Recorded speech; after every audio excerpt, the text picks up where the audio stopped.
कहते हैं कि देने वाला जब भी देता देता छप्पर फाड़ के, पर ये जो देने वाला है वह ईश्वर की ओर इशारा कर रहा है। पर आपको पता है क्या कि अगर कोई भूत भी अति प्रसन्न हो जाए तो वह भी मालदार बना देता है। जी हाँ, हम आज बात कर रहे हैं एक ऐसे भूत की जिसने एक घूम घूम कर मूंगफली और गुड़धनिया, गुड़ और मुरमुरे चावल के भुजे से बना बहुत छोटा छोटा लड्डू के आकार की खाने की वस्तु बेचने वाले पर इतना प्रसन्न हुआ कि उसे मालदार बना दिया। आखिर क्यों और कैसे? आइए इस कहानी को आगे बढ़ाते हैं ताकि इन रहस्यों पर से पर्दा उठ सके। हाँ, एक बात और, इस कहानी को आगे बढ़ाने के पहले मैं आप लोगों को बता दूं कि इस कहानी में कितनी सत्यता है यह मैं नहीं कह सकता, क्योंकि यह कहानी भी मैं अपने गांवजवार में सुनी है और गवई जनता की माने तो इस घटना को घटे लगभग 70 से 80 साल हो गए होंगे। पहले गांवों में कुछ बनिया फेरी करने आते थे, आज भी आते हैं पर कम मात्रा में। कोई छोटी मोटी खाने की चीजें बेचता था तो कोई श्रृंगार के सामान या धनिया मसाला आदि। ये लोग एक दौरी एक पात्र में इन सामानों को रखकर गांव-गांव घूमकर बेचते थे। आज तो जमाना बदल गया है और गांवों में भी कई सारी दुकानें खुल गई हैं और अगर कोई बाहर से बेचने भी आता है तो ठेले पर सामान लेकर या साइकिल आदि पर बर्फ, आइसक्रीम आदि लेकर। हाँ, तो यह कहानी एक ऐसे ही बनिए से संबंध रखती है जो गांव-गांव घूमकर मूंगफली, गुड़धनिया, मसलपट्टी आदि बेचता था। इस बनिए का नाम रामधन था। रामधन सूनी पगडंडियों, बड़े बड़े बगीचों आदि से होकर एक गांव से दूसरे गांव जाता था। रामधन रोज सुबह सुबह मूंगफली, गुड़धनिया आदि अपने दौरी पात्र में रखता और किसी दूसरे गांव में निकल जाता। एक गांव से दूसरे गांव होते हुए मूंगफली, गुड़धनिया बेचते हुए वह तिजहरिया या कभी कभी शाम को अपने गांव वापस आता। जब वह अपनी दौरी उठाए चलता और बीच बीच में बोला करता, ले गुड़धनिया, ले मूंगफली, ले मसलपट्टी, दांत में सट्टी, लयका बच्चा, खाई सयान हो जाई, बूढ़ खाई खाएगा, जवान हो जाई। उसकी इतनी बात सुनते ही बच्चे अपन अपने घर की ओर भागते हुए यह चिल्लाते थे कि मसलपट्टी वाला आया, मूंगफली वाला आया। और इसके साथ ही वे अपने घर में घुसकर छोटी छोटी डलिया में या फाड़ आदि में धान, गेहूं आदि लेकर आते थे और मूंगफली, गुड़धनिया आदि खरीदकर खाते थे। एक दिन की बात है, गर्मी का मौसम था और दोपहर का समय। लू इतनी तेज चल रही थी कि लोग अपने घरों में ही दुबके थे। इसी समय रामधन अपने सिर पर दौरी उठाए हमारे गांव से पास के गांव में खेतों मेंढ से होकर चला। कहीं कहीं तो इन मेंढों के दोनों तरफ 2-2 बिघा केवल गन्ने के ही खेत रहते थे और अकेले इन मेढ़ों से गुजरने में बहुत डर लगता था। कमजोर दिल आदमी तो अकेले या खरखर दोपहरिया या शाम को इन मेढ़ों से गुजरना क्या उधर जाने की सोचकर ही धोती गीली कर देता था। हमारे गांव से वह पास के जिस गांव में जा रहा था उसकी दूरी लगभग 1 कोस 3 किलोमीटर है और बीच में एक बड़ी बारी बगीचा, इसे हम लोग आज भी बड़की बारी के नाम से पुकारते हैं, भी पड़ती थी। यह बारी इतनी घनी थी कि दोपहर में भी इसमें अंधेरा जैसा माहौल रहता था। इस बगीचे में आम के पेड़ों की अधिकता थी, पर इस बारी के बीच में एक बड़ा बरगद का पेड़ भी था। रामधन इस बगीचे में पहुंचकर अपनी दौरी को उतारकर एक पेड़ के नीचे रख दिया और सोचा कि थोड़ा सुस्ताने आराम करने के बाद आगे बढ़ता हूँ।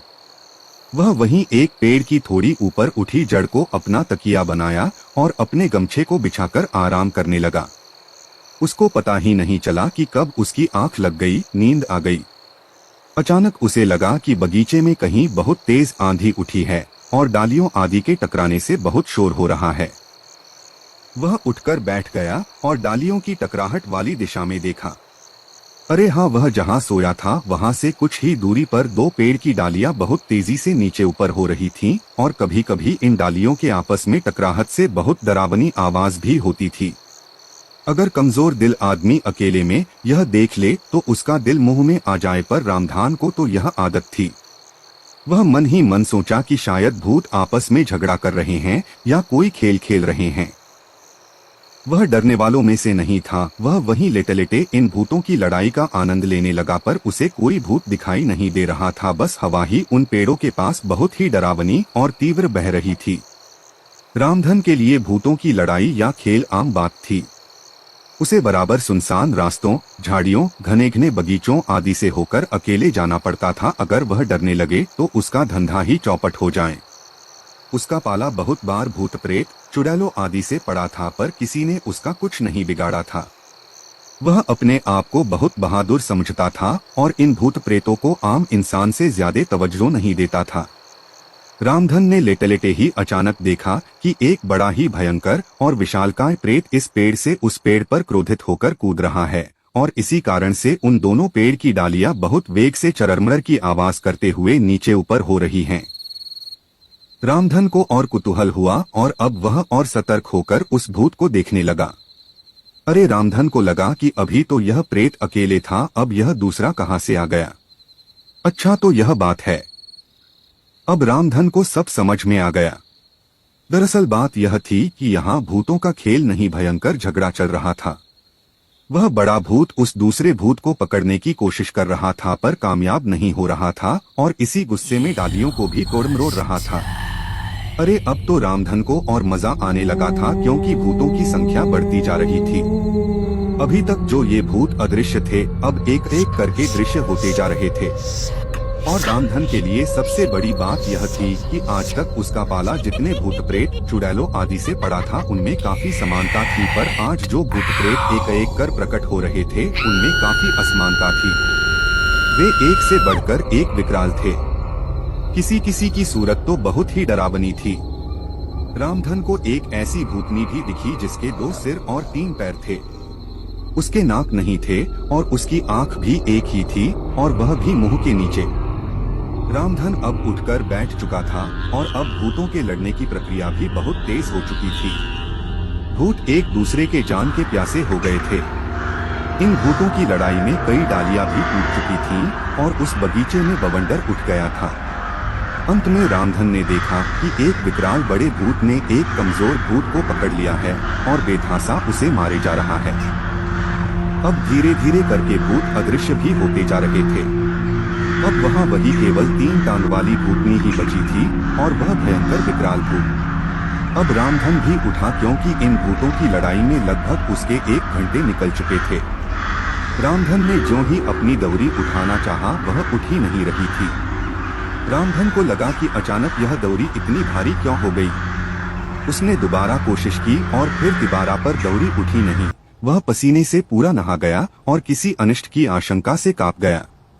उसने मन ही मन हनुमान जी नाम लिया, पर आज उसे क्या हो गया, वह समझ नहीं पा रहा था। आज तक तो वह कभी डरा नहीं था, पर आज उसे डर सताने लगा।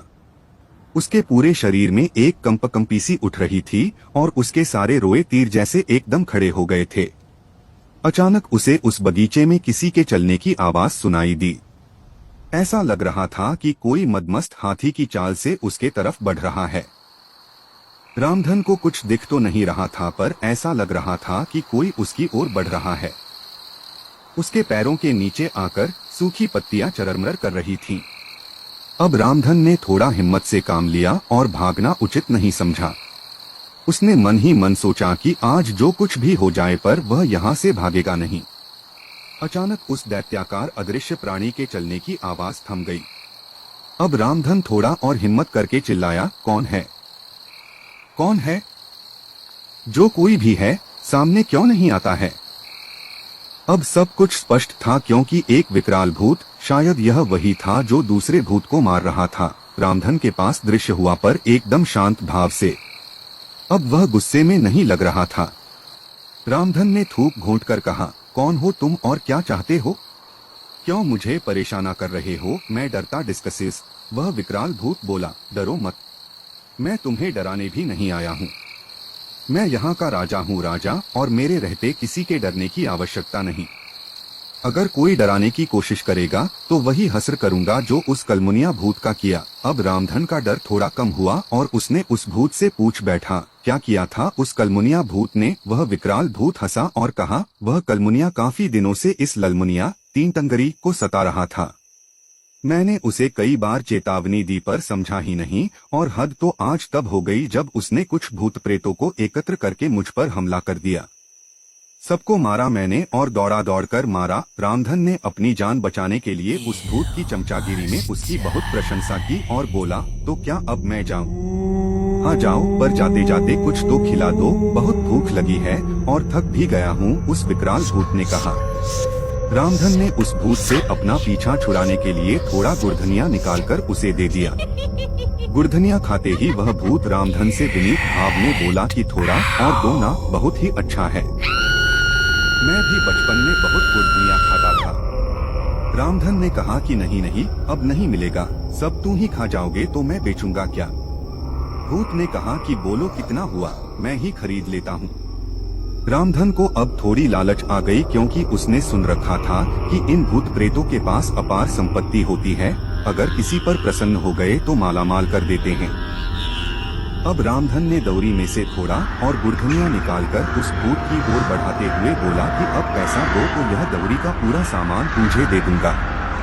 भूत ने उसके हाथ से गुड़धनिया ले लिया और खाते खाते बोला कि मेरे पीछे पीछे आओ। अब तो रामधन एकदम निडर होकर अपनी दौरी को उठाया और उस भूत के पीछे पीछे चल दिया। वह भूत रामधन को लेकर उस बगीचे में एकदम उत्तर की ओर पहुंचा। यह उस बगीचे का एकदम उत्तरी छोर था। इस उत्तरी छोर पर एक जगह एक थोड़ा उठा हुआ टिला था और वहीं पास में मूंज आदि और एक छोटा नीम का पेड़ था। उस नीम के थोड़ा आगे एक छोटा सा पलास का पेड़ा था। उस विकराल भूत ने रामधन से कहा कि इस पलास के पेड़ के नीचे खोदो।